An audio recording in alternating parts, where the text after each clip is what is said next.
Síganme en mis redes. Pion, pion.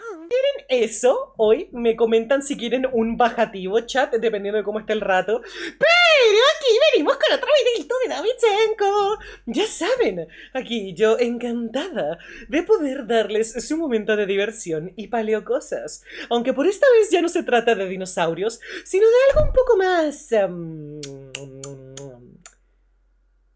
sangriento. Estamos aquí para ver el video de la evolución del vampirismo de Davidchenko, o como me enteré que se pronuncia, Davidchenko. ¿Podrían existir los vampiros? Curiosamente, yo sé bastante de vampiros también, ¿no? Así que por eso me gusta la idea de ver este video. Aparte que es el video más nuevo, así, y no sé, pues me gustó. ¿Por qué? Porque recordarán que creo que lo he mencionado un par de veces en este canal. Davidchenko, no Senko, Bunny, acuérdate, suena más chido Senko. Bueno, yo le digo Davidchenko, con X, po, weón, así se debería pronunciar. Anyway, ¿por qué? Porque como les he mencionado previamente, yo he estudiado la cultura del terror. Fue un electivo, cosa rara en la universidad, dentro de mis cosas de literatura, y dentro de eso era el terror y el terror clásico. Dentro de ello se veían los procesos históricos de las creaciones de novelas de terror originales, tipo Frankenstein, hombres lobo, licántropos, vampiros. Y por eso yo sé la historia del vampirismo. No, aparte de la presentación de Vlad el Empalador. Porque, curiosamente, Vlad el Empalador, por lo menos por la época de donde él existía, no se le atribuían muchas relaciones con lo vampirismo, con el vampirismo como tal. O con la con las criaturas hematófagas, ¿no? ¿Esos que comían sangre? No, hematófagas. Sí, creo que era hematófaga. Anyway, sí, pues no había de directamente con Vlad Tepes, sino de que eso vino después. Tipo, se le atribuyó con el tiempo, porque él era muy brutal, y pues cosas con la sangre, violencia, etcétera, etcétera, etcétera. Mientras que, mira, como digo, voy a hablar de esto un poquito antes del video, porque el video no creo que sea explicativo de la historia, y no creo encontrar ningún momento del video para decírselos. Así que, la idea del vampiro, curiosamente, viene de una estética visual de las mujeres de la época. Así que, piensen esto de esta forma. Es como si a Miku brasileña se volviera un críptido. Es como que un estándar de belleza en específico se volvió tan popular que eventualmente se lo atribuyeron a monstruos críptidos. Sí, suena muy estúpido, pero escúchenme, les va a interesar, güey. Gente que solo está aquí por la reacción, sáltense esta parte, porque no tendrá que ver directamente con el video. Gente de YouTube, claro. ¿Qué es lo que pasa? Por lo menos antes de que hubiera descripciones directas de la idea del vampiro, lo que existían eran dos cosas en específico. La criatura hematófaga ya existía de mucho antes. De hecho, habían demasiadas criaturas por el estilo. Tipo, ya existía la idea de los ghouls, incluso de cosas similares a los zombies con los cadáveres revividos, con la necesidad de regenerar su propia esencia a base de consumo propio humano, tipo algún estilo de canibalismo. Y ya, pues, de ahí más o menos se viene la idea de criaturas hematófagas, o sea, criaturas come sangre, que ya de por sí se le atribuía al humano porque los monstruos humanoides han existido de muchísimo tiempo. ¿Y qué es lo que pasa? Esencia. ¿Y qué es lo que pasa? En la época ocurre lo siguiente. Si los ghouls eran los que devoraban cadáveres, exacto, por eso. Es como una evolución del sistema, por eso. Los ghouls son un ejemplo previo al vampiro. ¿Y qué es lo que ocurre? Dentro de los estándares de belleza de la época, si no me equivoco, era... Ay, no me acuerdo de la corriente artística de turno. Pero la corriente artística, básicamente, tipo los cuadros, las representaciones de las personas, algunas esculturas inclusive, todo esto en Europa, claramente. No sé si era gótico. Sé que gótico suena adecuado porque vampiro gótico, pero creo que no es exactamente gótico. Creo que tiene otro nombre, es como previo a gótico. Anyway. ¿Qué es lo que pasa? ¿Barroco? Creo que es por barroco, sí, puede ser. Como digo, no me acuerdo. El punto es de que la idea antes de la llegada del vampiro es esencialmente, así es, dije esencia, es la idea de una mujer bella. En el arte se representaba a las mujeres bellas con colores vibrantes, con ropas llamativas, con esencialmente... ¿Por qué sigo diciendo esa palabra, güey? Con básicamente estándares de bellezas comunes, ¿no? Cuerpos exuberantes, colores vibrosos, toda esa clase de cosas, ¿no? ¿Y qué es lo que ocurre? A raíz de que este fuera el estándar de belleza actual de la mujer, se llevó a un nuevo estándar. ¿Saben cómo, por ejemplo, no sé, pues, weón?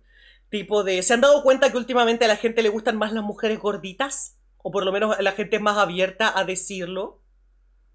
Y que antes, pues, no sé, pues hace unos 10 años probablemente las mujeres flacas eran más apreciadas y las mujeres rellenitas no. ¿Saben cómo pasa eso? Ya, es como lo mismo. Entonces, ¿qué es lo que pasa? Las mujeres así vibrosas, coloridas y exuberantes de la época se estaban volviendo aburridas para los hombres y en especialmente los artistas de la época.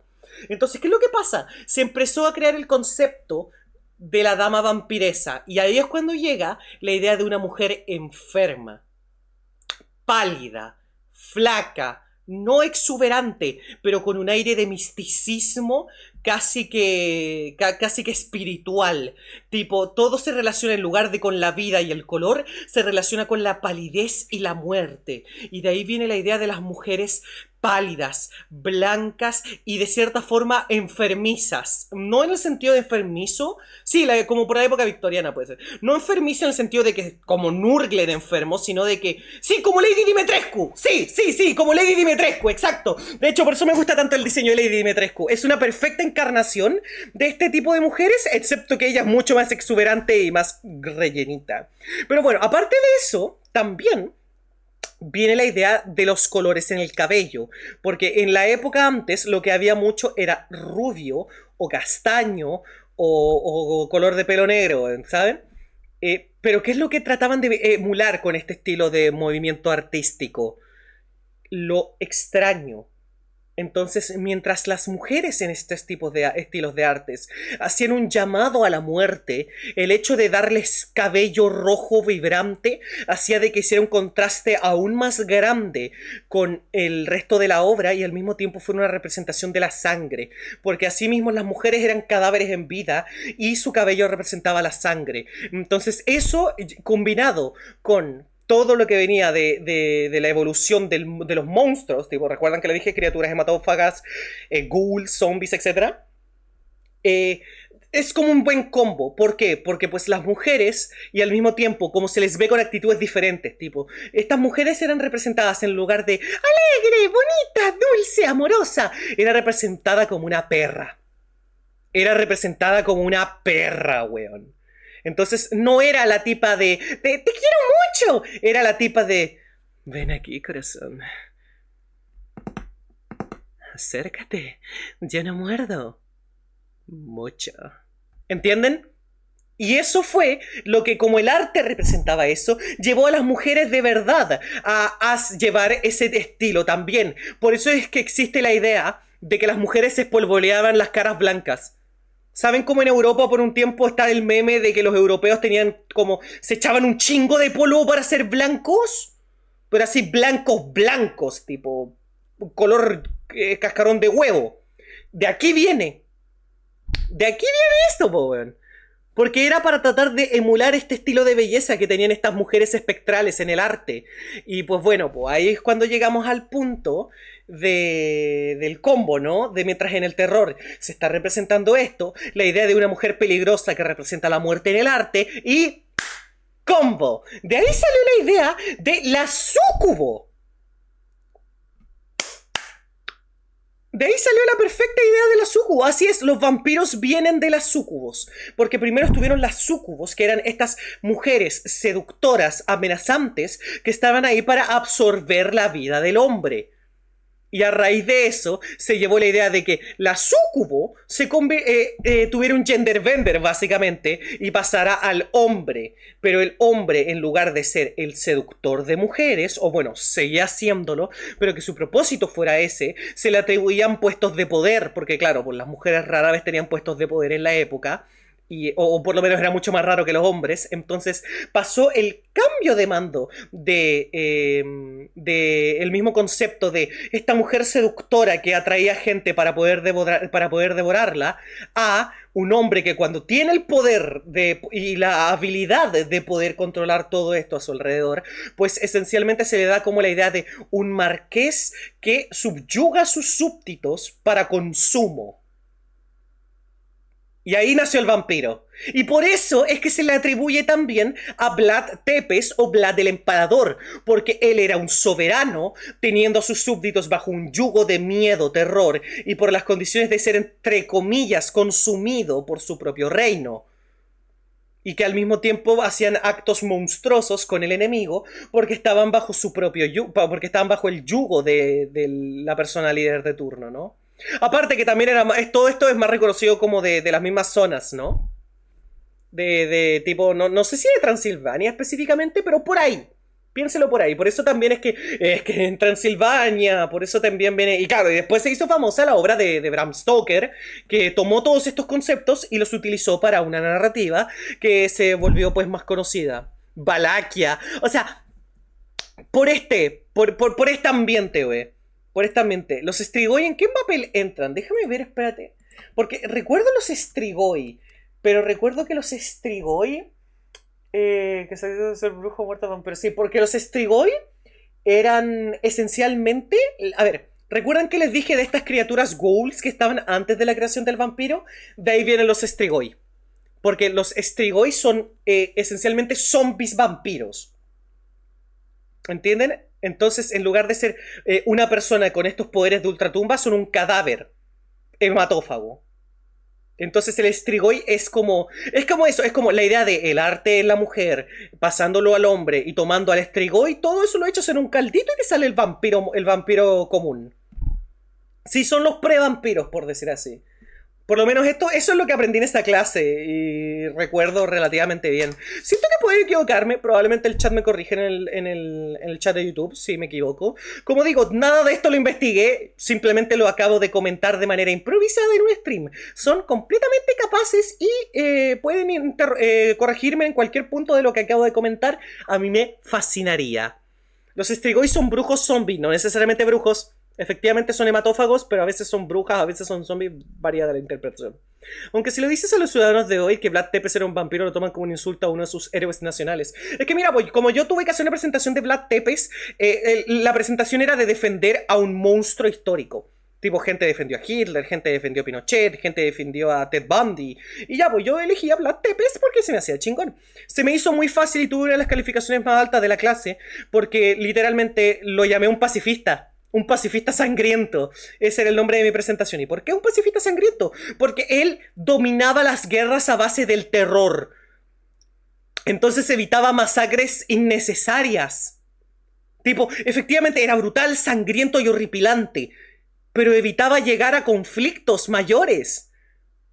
Entonces, esa es la cosa. La paz se gana con sangre y nunca mejor dicho. Son tácticas de guerra del miedo. Y eso es súper inteligente, weón. Exacto, por eso, para su pueblo fue un héroe, para todos los demás un monstruo, pero los demás estaban invadiéndolo, así que si él no fuera un monstruo, lo recordarían como un perdedor al cual le robaron, ¿cachai? ¿Entienden? Entonces, no es lindo cómo funciona la historia, weón. Elizabeth Bathory, no me suena, espérate, Bathory. Bueno, pues sí, pues, el asesino en serie. Sí, creo que recuerdo también la idea de que habían un par de asesinos y de gente poderosa. Sí, ya recordé, Elizabeth Bathory. La mujer que se bañaba en sangre supuestamente para obtener poderes, claro, porque lo digo, pues la sangre era parte de la época, pues. Literalmente su intimidación 50 así. Es que, viste, hay muchos detalles, como digo. Estoy haciendo la versión resumida en lo que puedo, pero sí. Este es tu ídolo, porque el mío sí, la verdad. Se llamaba Brad Tepes. Eso, Brad. No, Vlad Tepes. Con T. La verdad, eso fue muy interesante y cool. Gracias. Como digo, no sé, quería contar estos datos porque me gusta la idea de que en Twitter dijeron, tu VTuber hace ASMR. Pues la tuya, no sé. No me acuerdo cuál era lo otro. Canta, hace covers. Y es como, yo que mi VTuber no hace nada, pues yo hago algo. Tipo, yo iba a tirar el meme de jaja, soy esa, yo no hago nada, pero no soy tan tonta. Tipo, soy cuanto menos informativa. Y eso me gusta de mi stream. Siento que es divertido y que ustedes se lo pasan bien. Aparte, ¿alguien sabía todo lo que les acabo de contar de la creación del vampiro? Me parece muy interesante. Es de mis temas favoritos de conversar, entonces por eso disfruto todo esto, po. Sí, pues que claro, por lo de la sangre para mantenerse joven, etcétera, etcétera. Por eso también se viene la del valor de la sangre virgen frente al vampiro, ¿no? David Senko explica lo mismo en el video. No, no, no, no, no. El video habla de la evolución del vampiro en términos físicos. Tipo, ¿cómo podríamos crear un vampiro en la vida real, cachai? No, no creo que hable de esto. Y si habla de esto, me mato. Me mato, culiao. Me mato. Me imagino a la Bunny Blast en un carrete. Pues mira, si nos juntamos en febrero, lo vaya a averiguar. Mi VTuber habla de paleontología e historia. Oh, sí, baby. Ok, vamos a ver el video. Vamos a ver, me cago en la puta si va a ser histórico y no En el biológico. género de terror nos encontramos con todo tipo de criaturas y antagonistas espeluznantes, desde aquellos más tangibles y hasta cierto punto realistas, teniendo en cuenta la clase de perturbados que comparten el mundo con nosotros. Amapunce literalmente basa el concepto de Conrad Kurz. Obvio, Conrad Kurz es un vampiro o en criaturas de Batman. pesadilla que nos ofrece la ciencia ficción y las posibilidades casi La infinitas cosa. del espacio. Pero entre todos estos seres que habitan nuestras pesadillas, nos encontramos con una criatura que se ha convertido en uno de los iconos más populares del terror: el Señor de las Sombras, la bestia disfrazada de caballero, el no muerto, o como dirían los rumanos, Nosferatu. La figura del vampiro es fascinante, por muchos motivos. Tanto así que esta criatura del folclore europeo ha permeado Perdón, en no todos me los estratos de resistí. la cultura popular del último siglo. Desde la literatura de terror, pasando por el cine, las series, videojuegos, manga. No es para menos, ya que el concepto del vampiro es muy atrayente. Un muerto andante que solo emerge de noche y mantiene su inmortalidad alimentándose de sangre humana. Irónicamente, uno de los rasgos que caracterizan a esta criatura es precisamente ser atrayente. Es un manipulador y camelador. Y al Pues menos así es como se les suele representar a los vampiros en la cultura popular. En parte el culpable de esta imagen que tenemos de los vampiros no es otro que el creador del vampiro más famoso de la historia, el irlandés Bram Stoker y su... Ven, y aquí yo dije, no me digáis que va a explicar lo que creo que va a explicar, pero no, miren, aquí yo puedo corregir a David Senko. Esto que dice es cierto y una mentira. ¿Por qué? Porque claro, Bram Stoker lo popularizó. Obvio, tipo, pero es como decir de que yo qué sé, pues, weón, la película de Iron Man creó al género de superhéroes, ¿cachai? En el cine. Existían cosas de antes, pero claro, pues ahí está el que hizo que pegara el boom, ¿no? Bueno, técnicamente creo que fueron las películas de X-Men y Blade, pero ustedes me entienden, trato de dar un ejemplo para que me entiendan.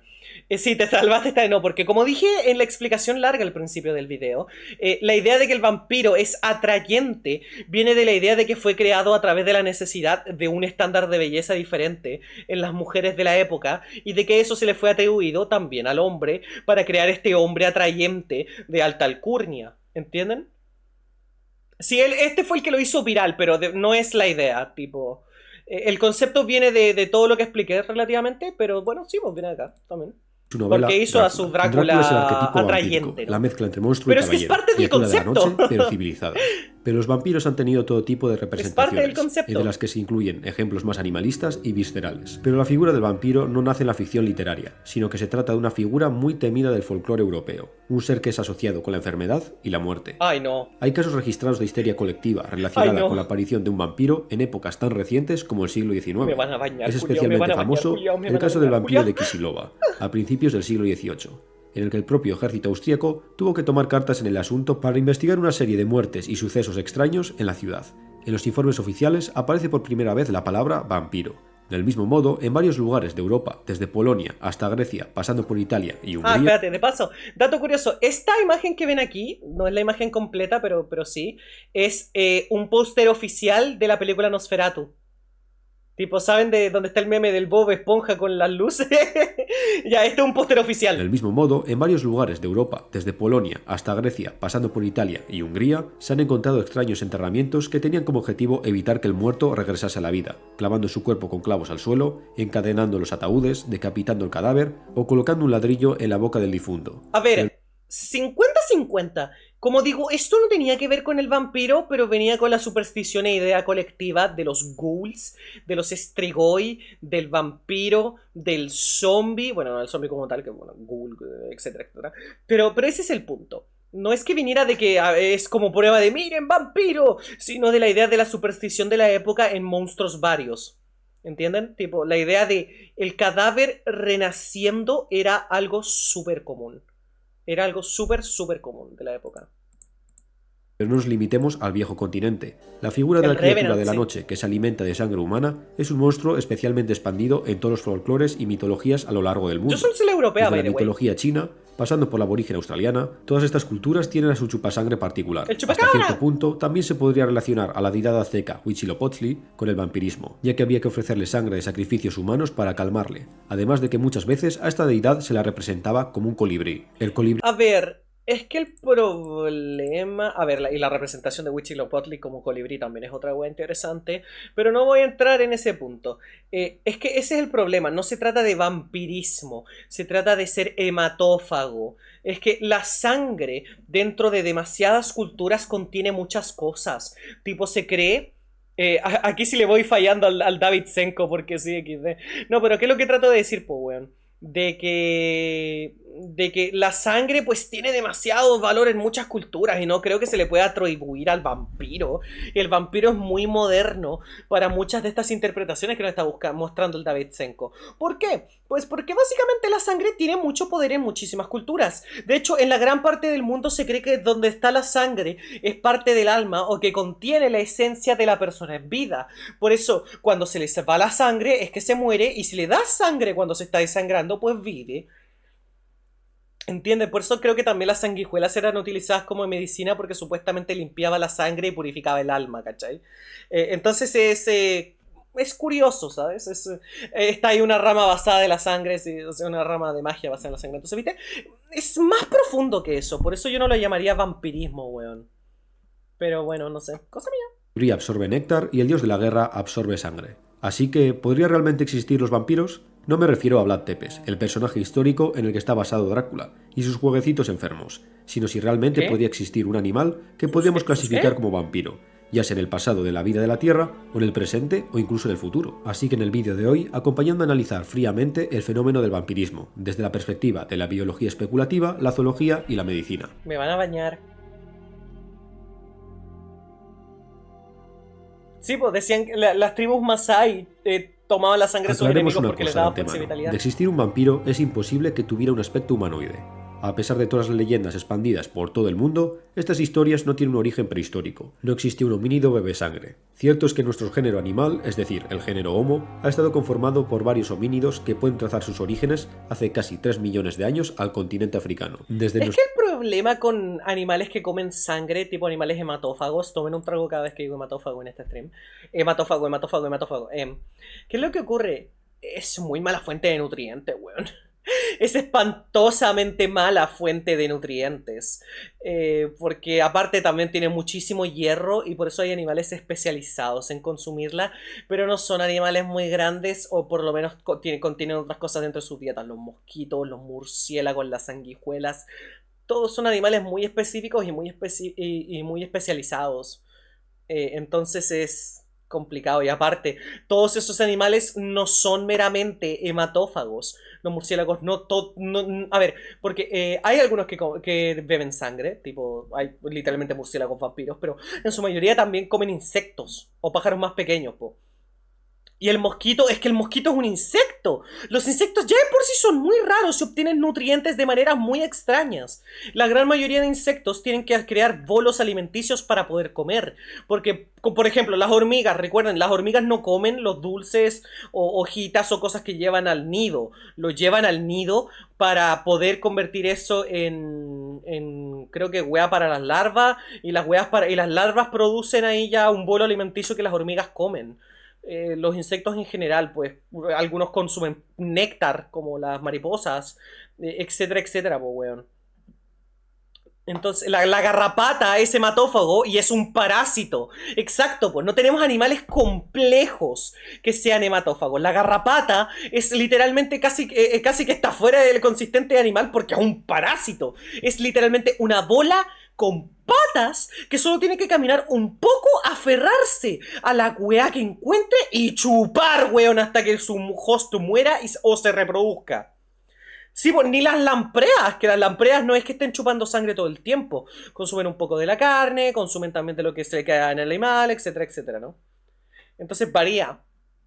Eso, las hormigas hacían lo de las granjas de hongos y bla, bla, bla. No me acuerdo, ¿ok? No entré en los detalles. Yo a esos hongos me refería como bolo alimenticio, porque si no me equivoco, el bolo alimenticio es esencialmente masa de nutriente que se come. Y eso es muchas cosas. Entonces es como palabra genérica para weá que se come. Entonces eso es lo que pasa, po, weón. Por eso, los mosquitos, el zancudo, esas cosas también consumen sangre, pero son insectos.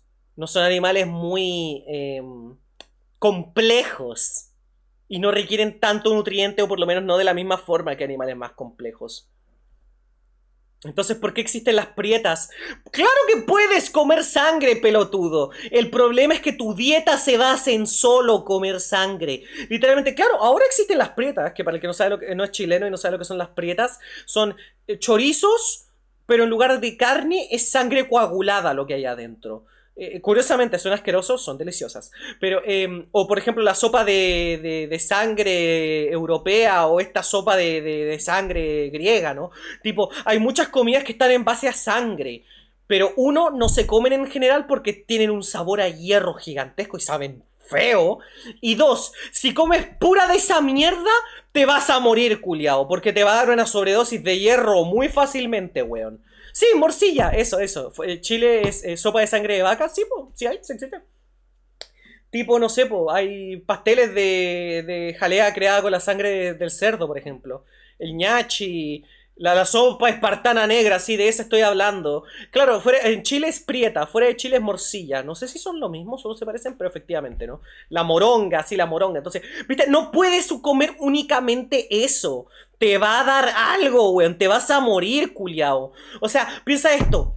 Por algo los animales, cuando tienen deficiencia de hierro, ahí sí comen como partes ricas del cuerpo, pero en general tratan de consumir todo lo del cuerpo, porque no beben sangre, comen carne. Es diferente, weón. El único animal complejo que se le pasa comiendo sangre es mi suegra.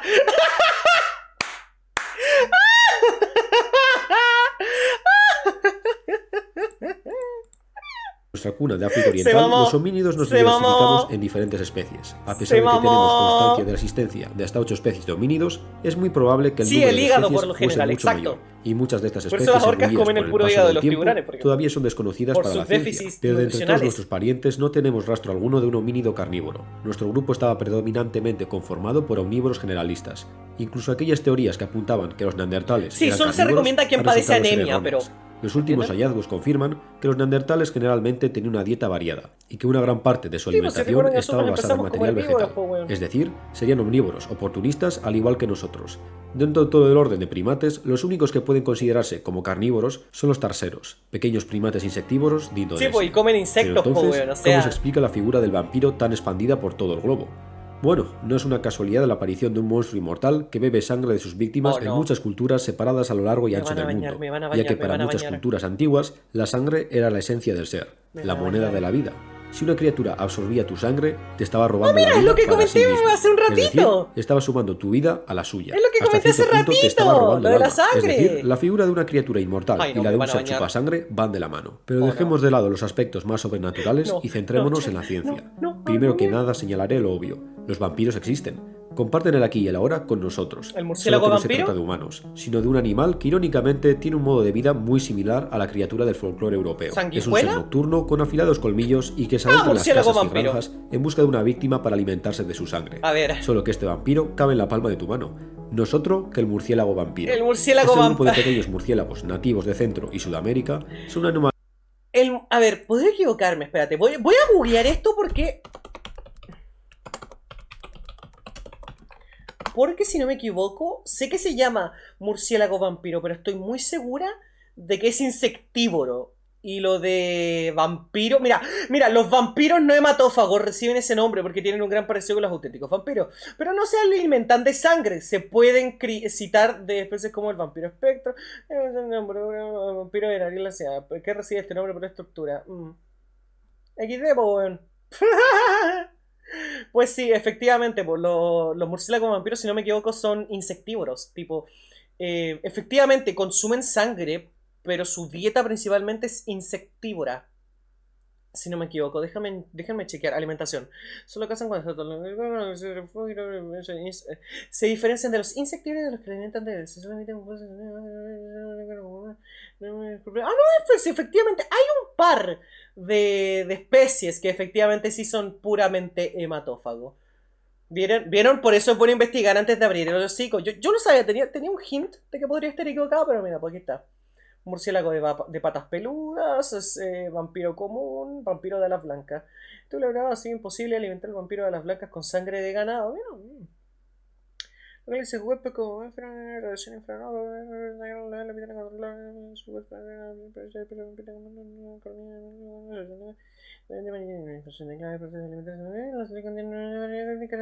by the way, si me escuchan hablar así como estúpida, es que así leo. Es un truco de la universidad para leer muy rápido. Tipo, ya me leí la mitad de la wiki. No memes.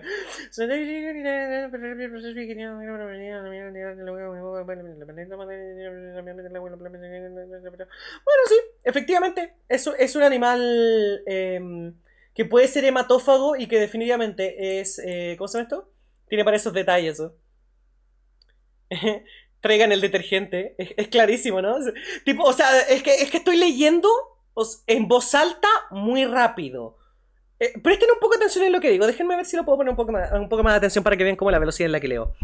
El vampiro común muere si se pasa 2 días seguidos sin comida, de manera por lo que los individuos que han encontrado la presa pueden dar un poco de sangre a los que no. Si otro día de ellos se pueden seguir sin comida, los murciélagos más afortunados de devolver el favor estos intercambios de sangre solo se producen entre murciélagos emparentados. ¡Mira qué lindo!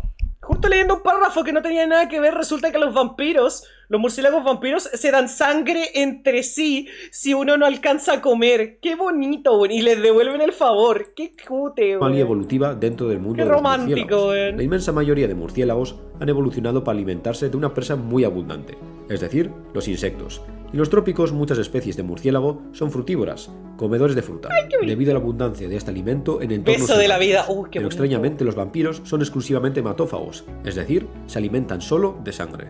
Están tan especializados en alimentarse de sangre que toda su anatomía ha evolucionado con este único fin, desde la estructura de sus colmillos y boca, que hace fluir la sangre como un embudo hacia la garganta, hasta sus receptores infrarrojos en la nariz, que le permiten detectar animales de sangre caliente en la noche, además de localizar las venas expuestas de sus víctimas, a la hora de realizar la incisión al más puro estilo Predator. También por ello los murciélagos vampiro atacan exclusivamente animales de sangre caliente.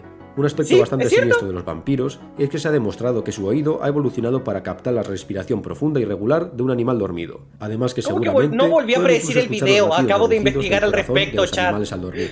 Es decir, Para que un no murciélago mandarme un vampiro comentario de solo atacará idiota. cuando su víctima esté en una fase profunda del sueño. Así que si estás de vigilia echado en la cama con la ventana abierta, no aparecerá ningún murciélago vampiro.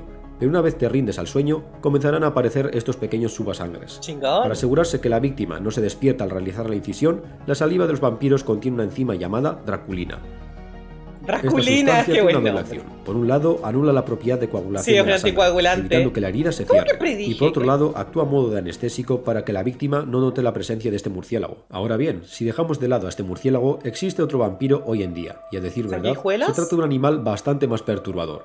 Para encontrar esta criatura debemos sumergirnos, como no, en el océano. En el Atlántico Norte, desde las costas de Europa Océano, Occidental bueno, pues, hasta las costas de Estados Unidos y Canadá, nadan unos escurridizos animales, las lampreas. A pesar Wait, de su ¿son aspecto de full anguila, estos hematófagas? animales forman un grupo aparte de los peces modernos. Ah, el chat había grupo dicho de que los lo peces contrario. agnatos, Mira tú. también conocidos como peces sin mandíbula.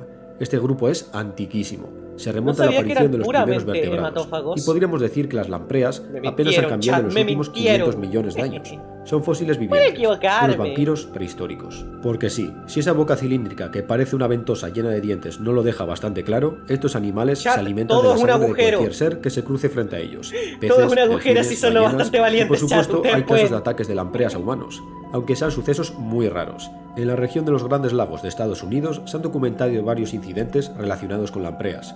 Porque sí, las lampreas, al igual que los salmones, viven su vida adulta en el mar, pero regresan al agua dulce, es decir, a los ríos y lagos, para reproducirse. Las lampreas no son tan delicadas y cuidadosas como los simpáticos murciélagos vampiro. Estos peces se aferran violentamente a su víctima. Su boca hace el vacío y su lengua ósea crea un gran orificio en su víctima. El mismo vacío de la mordedura hace que la sangre salga rápidamente de la incisión. Esto es especialmente desastroso para animales de menor tamaño como peces, ya que el ataque de una lamprea puede ser fatal al ¡Verga! succionar un porcentaje altísimo de sangre de la víctima, además de las infecciones que puede provocar la herida abierta. En la región de los Grandes Lagos de los Estados Unidos, las lampreas están haciendo auténticos estragos en las poblaciones locales de peces de agua dulce. La construcción de canales hace 100 años introdujo involuntariamente las lampreas atlánticas a los Grandes Lagos, al conectar los lagos con los ríos que daban al océano.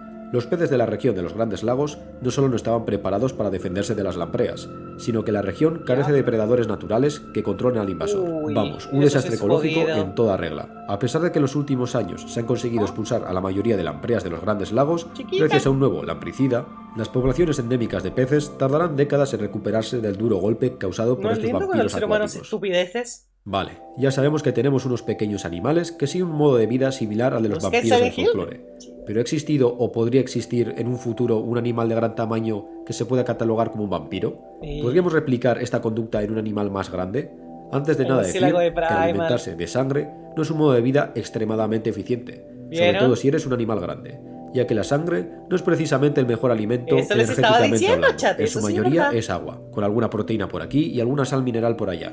Por ejemplo, para que un murciélago vampiro se mantenga sano, debe consumir a diario alrededor de la mitad de su masa corporal en sangre. Si escalásemos este consumo al de un animal de tamaño medio, sería totalmente ineficiente, y nuestro vampiro sería un candidato perfecto para la temprana extinción, debido a su modo de vida tan especializado e ineficiente. Curiosamente, la extinción de un vampiro, debido a su especialización, ya ocurrió en la historia de la vida de la Tierra. Os presento a Desmodus draculae, un murciélago vampiro prehistórico nativo de Sudamérica, que sería el doble de grande a un murciélago vampiro moderno, vampiro de unos megafauna, 50 centímetros de envergadura, lo cual no lo convertiría precisamente en un gigante, pero sí en una criatura de mal agüero. Es que la megafauna, por la ventana de tu cuarto casi todos los animales actuales tienen esta especie se extinguió hace unos 100.000 años, por lo que muchos apuntan al cambio climático que desencadenó un descenso significativo en la megafauna del continente americano, megafauna. Incluso la extinción de algunas especies. El Desmodus draculae seguramente era un vampiro especializado en la megafauna americana, como los perezosos gigantes, porque un descenso en la población de estos podría ser desastroso para la especie, aunque últimos hallazgos realizados en Argentina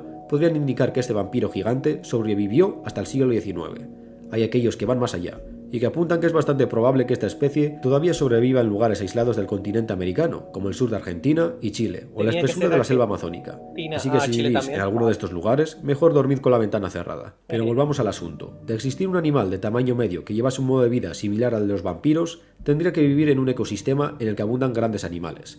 Es decir, un ecosistema de gigantes. Grandes animales y animales lentos. No ha existido una época más apropiada para nuestro hipotético vampiro. Por eso la megafauna, animales como durante el Jurásico y el Cretácico, la mayoría de ecosistemas terrestres estaban habitados por gigantes. Desde los ceratópsidos que dejarían en ridículo a los rinocerontes modernos, pasando por los grandes carnívoros, los hadrosaurios, que eran uno de los grupos de dinosaurios más abundantes, y que por cierto, algunas especies como el Santungosaurus serían los mayores dinosaurios no saurópodos, de los que tenemos constancia, y por supuesto los animales que se pueden describir como edificios andantes, los saurópodos. Es decir, que un supuesto vampiro prehistórico de, digamos, un tamaño similar al de un humano adulto tendría sangre a mansalva.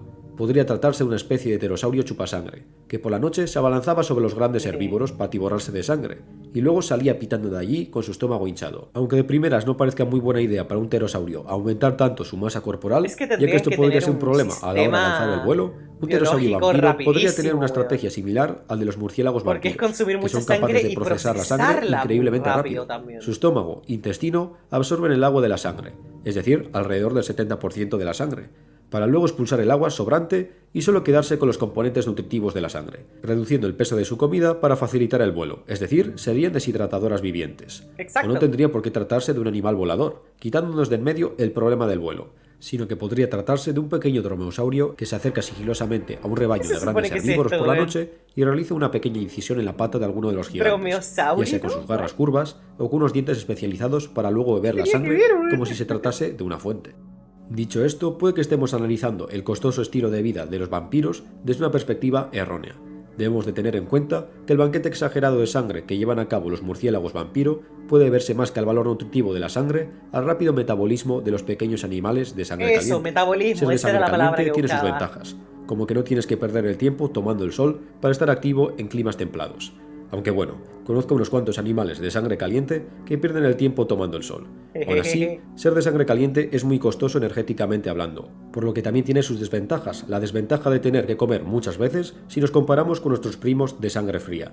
Así que tenemos que perder el tiempo buscando comida en vez de comer una vez por semana o incluso por mes, como hacen algunos reptiles y anfibios. Este mayor coste calórico alcanza su máxima expresión en los pequeños animales de sangre caliente. Animales como los ratones o los pájaros pequeños tienen un altísimo metabolismo, ya que al tener cuerpos tan pequeños pierden el calor corporal más rápidamente que animales de... Exactamente, chat. Los animales hematófagos no son muy eficientes en términos nutritivos. ¿Por qué? Porque piensen esto. Los animales herbívoros existen porque la comida es muy fácil de conseguir. Las plantas no corren y hay en abundancia la mayoría de las veces. Entonces, pues es comida fácil, pero ¿cuál es el precio? De que es muy poco eficiente ser un herbívoro en términos nutricionales. Pero se compensa con el hecho de que es muy fácil de obtención. Los carnívoros, por otro lado, es muy alta la dificultad de obtención porque requiere de cacería y eso es un gasto energético muy grande y pues también están las chances de que el animal que intente comerse se defienda. ¿Y qué pasa con los animales hematófagos? Tienen lo peor de ambos mundos, Power. Tienen la baja nutrición de las plantas con la dificultad de que necesitan una presa que se deje. ¿Entienden? Ese es el gran problema de por qué no es viable animales hematófagos grandes que no estén especializados. Es literalmente lo peor de los mundos alimenticios, ¿no? De sangre caliente grandes, es decir, que su órgano interno, por llamarlo de alguna manera, debe recibir más combustible para mantener su temperatura constante. Un ejemplo son las diminutas musarañas, que deben comer cada noche casi el equivalente a su peso corporal en insectos. Es decir, que puede que un animal vampírico de gran tamaño en realidad no necesite beber tanta sangre para sobrevivir, Por eso somos lo cual omnívoros. facilitaría las Tenemos la cosas a nuestro capacidad. hipotético vampiro, y no lo limitaría a un ecosistema ocupado por titanes. Pero dejemos de lado el registro fósil y centrémonos en el futuro. ¿Podría, digamos, dentro de millones de años evolucionar algún ser en la Tierra que se asemeje a los vampiros del folclore? ¿De qué animales modernos serían los descendientes estos vampiros del futuro? Tendría que haber un animal Pues con una tenemos sangre alguna muy que otra nutritiva, opción. supongo. Primero debemos de tener en cuenta la que sangre para no que funciona surja así. un, llamémosle, vampiro, tenemos que crear un nicho ecológico para este ser. Así que prepárense, porque comenzamos un viaje de 40 millones de años hacia el futuro, para Wait. encontrarnos con los vampiros del mañana. ¿David Senko va a hacer su propia 40 evolución millones de especulativa? años en el futuro, la Tierra sufre una nueva era glaciar que ha dado como resultado un clima más seco. Oye, ¿va a hacer su propia evolución especulativa? Déjame ir por las Este nuevo clima No, este ha se va a cambiado el poner paisaje bueno, de Sudamérica radicalmente. Uy, Lo que antaño uy. era la exuberante jungla del Amazonas ha sido sustituida por praderas de hierba alta similares a una sabana, un ecosistema idéntico al de la Sudamérica del Paleoceno. Muchos de los antiguos animales Ok, de las época junglas de la megafauna, sudamericanas supongo. desaparecieron sin dejar descendencia, incapaces de adaptarse a tiempo al repentino cambio de hábitat. Pero algunos de los antiguos habitantes de las junglas consiguieron sobrevivir y hasta cierto punto triunfar en este nuevo entorno. Por la hierba alta se pasean altísimos animales familiares de los guanacos. A diferencia de sus ¿Guanacos? parientes Ok, de hoy en día, camélidos. estas nuevas especies pueden alcanzar los 4 metros de altura, lo que les da más un aspecto de jirafa. Entre la hierba alta también podemos encontrar a más descendientes de la antigua fauna sudamericana del siglo XXI. Desde serpientes descendientes de las anacondas verdes, que han reducido su tamaño y se han adaptado a un entorno terrestre, a diferencia de sus antepasadas que se sentían más cómodas en los grandes ríos y pantanos de Sudamérica, hasta caimanes terrestres que descienden de los caimanes negros que han abandonado completamente el agua, ¡Oh, soy tratándose de ella! depredadores ¡Caimán! terrestres. Y- Gracias a sus largas patas, son capaces de llevar a cabo rápidas carreras para cazar a sus presas, un sendero evolutivo muy similar al de los antiguos cocodrilos terrestres del Cenozoico. En los solitarios árboles de estas sabanas podemos encontrar a descendientes de los loros amazónicos.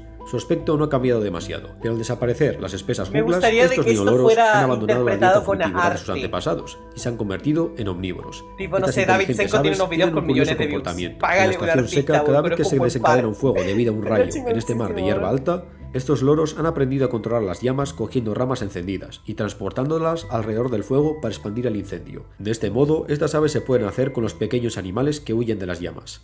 A pesar de que unas aves que utilizan el fuego para su beneficio propio puedan sonar un poco ciencia ficción, gracias Es a los real, de estudios hecho, del sí. ornitólogo Bob Gosford, sabemos que algunas especies de aves rapaces en Australia utilizan los fuegos en la naturaleza de esta misma manera, Es cierto. utilizando ramas en llamas para expandir el incendio y así cobrarse alguna víctima.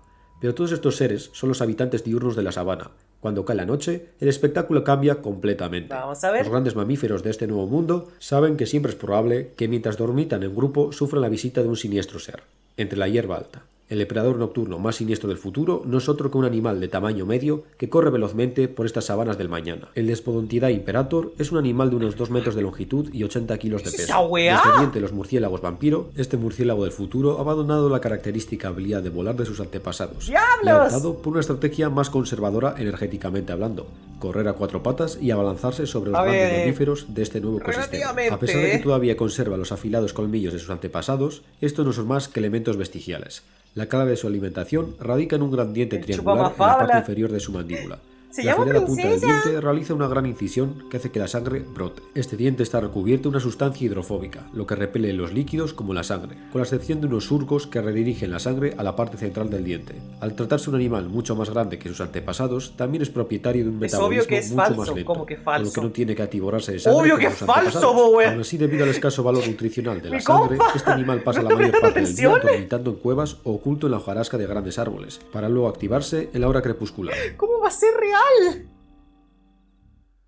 Aunque un murciélago terrestre pueda parecer algo demasiado fantasioso, es uno de los tópicos más sonados de la biología especulativa, ya que no es tan descabellado como parece. Aunque la mayoría de murciélagos son torpes en tierra firme, concretamente los murciélagos vampiro son conocidos por ser unos animales increíblemente ágiles caminando a 4 patas, o mejor dicho, a 2 patas y 2 alas. Da un poco de mal rollo ver lo rápidos que pueden ser estos murciélagos con su extraña postura corriendo y saltando por el suelo. De hecho, un estudio reciente cronometró a los murciélagos ¡Oh, qué vampiro turbio! a los 8 km por hora corriendo por el ¡Oh, suelo. qué lo cual es turbio! muy rápido para un animal tan pequeño. ¡Oh, qué y sobre todo turbio! que no está precisamente adaptado para ser un animal terrestre. What the fuck?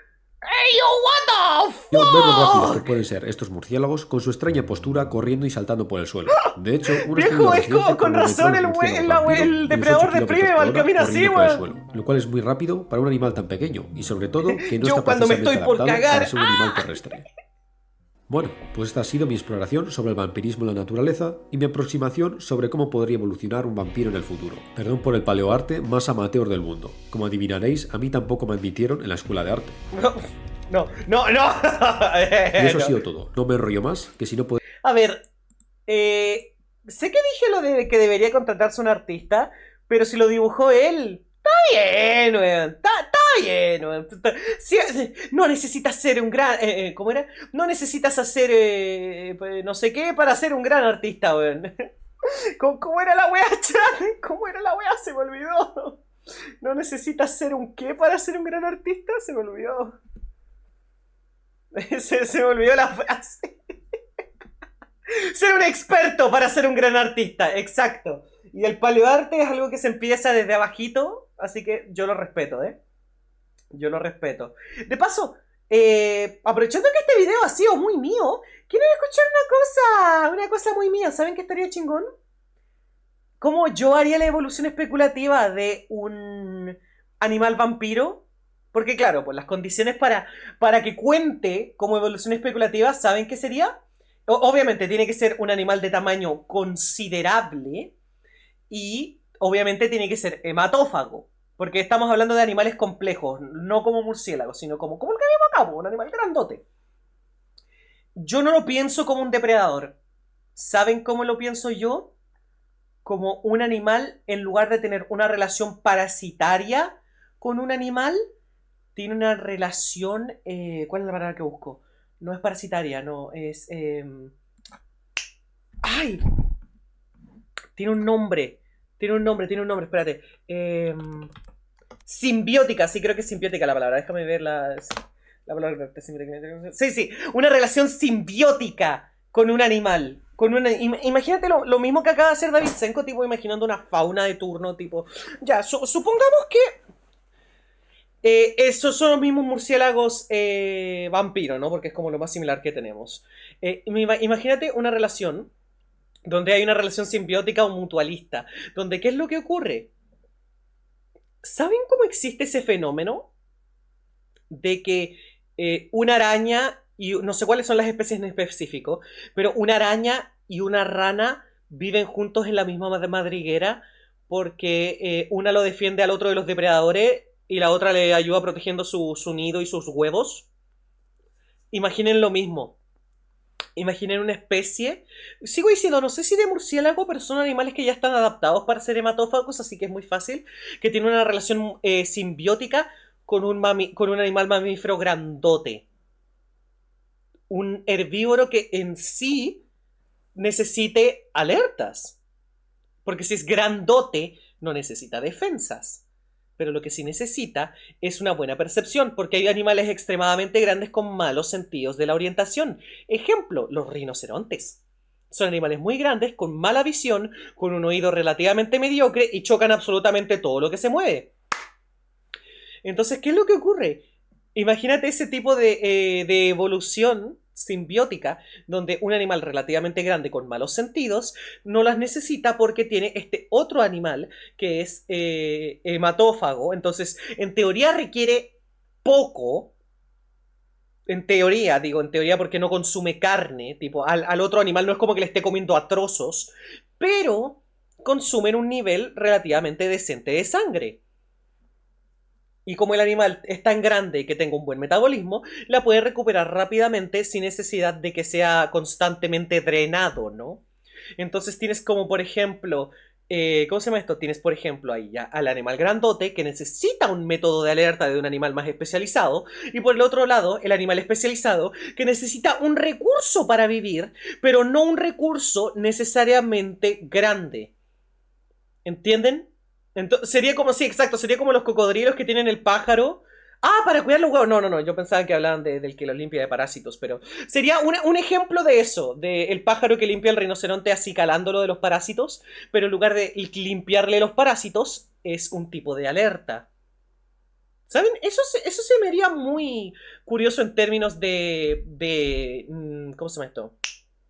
De nivel ecológico, ¿y saben por qué lo digo? Porque yo me lo imagino más como las rémoras. Porque a ver, el ejemplo que dio Vitsenko con los peces, claro, hay muchos peces que sí se mueren por tener rémoras.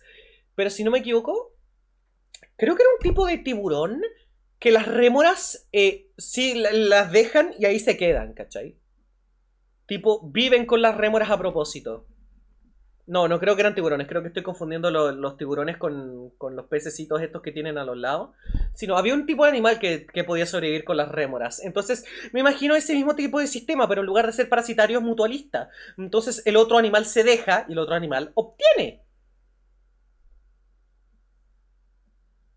¿Entienden cómo creo que funciona? No sé qué opinan, ¿no? A mí me parece chingón. Los tiburones ballena, creo que eran los tiburones ballena, puedo equivocarme. Las mantarrayas, seguro que eran las mantarrayas, no, según yo no. Creo que hay un parásito marino que se come la lengua de los peces y el parásito se transforma en la lengua. Sí, eso es un poquito más jodido, ¿no? Está buena la idea, ¿viste? Entonces, porque esa es la cosa, la idea de David Senko es divertida, pero ver un murciélago depredador, es que ese es el problema, pues la sangre no es muy nutritiva o se necesitan sistemas de extremadamente especializados para eso, pues si es un depredador cuadrúpedo cazando en medio de la noche, ¿por qué no come carne? Tipo, si ya, pues si este es el depredador de turno y tiene que cazar para absorber sangre, ¿por qué no come carne? Que es mucho mejor en términos nutritivos, po, weón. Igual tiene que cazar el animal, po, weón. Ese es mi problema, por eso me lo imaginé como una relación de mutualismo animal, po, weón. Porque en ese caso ya no hay que hacer un gasto energético por cazar. Porque el otro animal se deja. ¿Se entiende? Carne y sangre, premio doble. A ver, es muy diferente, po, weón. Porque ¿para qué vas a consumir sangre y llenar tu estómago cuando el hecho de consumir carne es tan importante? La carne no dura comible mucho tiempo en estándares animales y atrae otros depredadores, pues, weón. Entonces, ¿vieron? Esa es como mi pequeña teoría que me gustaría, no sé. Mira, sé que hay muchos artistas talentosos aquí, a ver si a alguien se le ocurre algo con ese concepto. Por eso tampoco especifiqué especies, a ver si a alguien se le ocurre lo divertido. Estaría chistoso ver sus interpretaciones de lo que acabo de crear, ¿no? Tipo, el mutualismo animal de la época. Mira, me gustó este concepto de David Senko de plantear algún animal mítico o cosa rara o lo que sea y tratar de pensarlo como evolución especulativa. Siento que es fantástico, porque habla de prehistoria para dar antecedentes, habla de mitología para hablar del concepto, habla de biología para mostrar ejemplos presentes y habla de evolución especulativa para dar un concepto en el futuro. Literalmente tiene todo lo que me gusta de los paleolunes en un solo video condensado y no te voy a mentir, me gusta mucho, me gusta mucho.